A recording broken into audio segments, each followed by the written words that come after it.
Impressions of Lenc and Chapada Diamantina. I started off with a street market on Sunday with lots of fruits and vegetables and spices and coffees, lots of different kinds of coffees. Lenc is a very colorful city. It comes from the old diamond mining towns. And in the center of town, there is the old French diamond mining place. It is now a center for lively entertainment in the evening.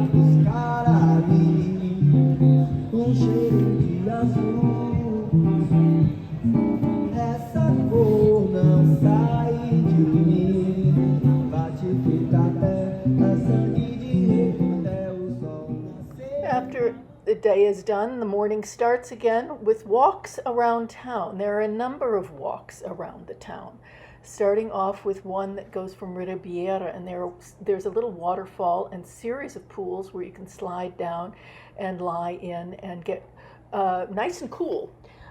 Then you walk through town to go to a different one. This next one costs 20 reals to get up through, but you get this great view of town from up there.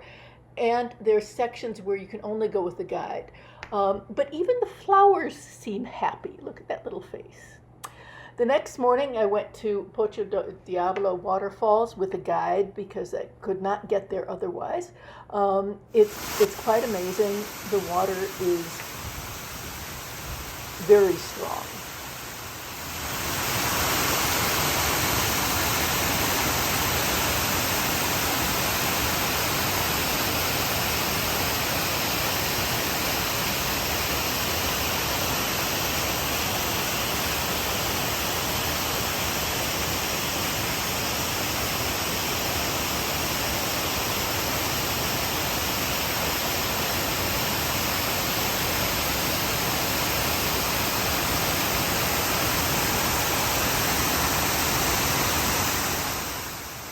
Get down to the waterfalls, one has to cross over some pretty hairy ladders and bridges.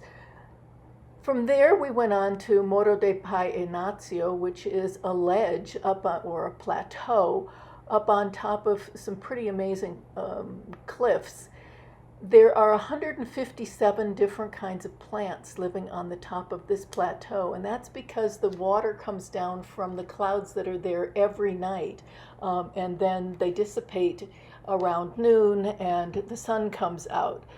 So it's this really strange mixture of dry and green. It's quite amazing.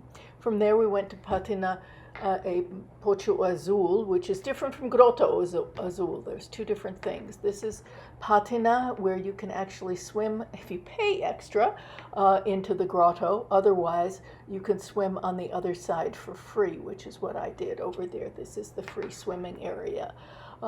It's quite lovely. There are little fishies that kind of tickle and bite.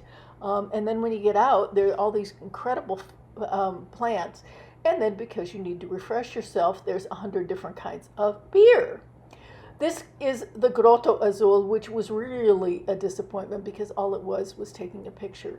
You'll notice that this whole area is very much like a green northern Arizona. The Gruta Encantada was the next day. It's another cave where you go down and into the cave, and you have to really bend down and crawl through until you get to this place where it's just the reflection. You can't swim in there anymore, but it's quite amazing. And again, you have to go down into things and then get this view here. Now, there was wildlife, which was really nice. Did see a few things. Then we crossed over this delightful bridge with the car. This is the area where they have the mini Pantanal excursion. I did not go on that because all you can see occasionally are caimans, and I don't need more caimans. From there, we went to Grotto Azul, again different from Pocho Azul. Here one can swim. and you get a snorkel and a mask so you can actually see down into things. This is the entire area where you can swim. It's not very big. And again, you're going down into Mother Earth in order to do that. This was our lunch place, Donna Alicia's, when she had some beautiful red roses.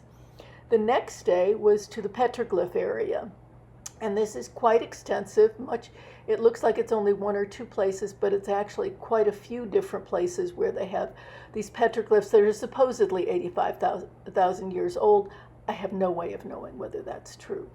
From there, it was on to Mosquito Falls, and this is a delightful area.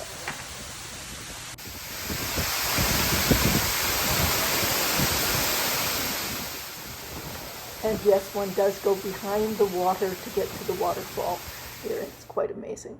These are the terraces going down, and there are wild orchids that live in the area. The last day was a horseback ride, which was a wonderful way to end the trip. It was beautiful, and there are lots of wildlife living in the area, quite amazingly. And there were also two elements of spirituality to be seen on this horseback ride. The first, Telemanja, she is a local goddess, as well as this cross, which is celebrated on All Souls Day. My last stop, of course, were my favorite swimming holes. My thanks go to Roberta and Zen Tours and the street musician Antonio, and here is his information.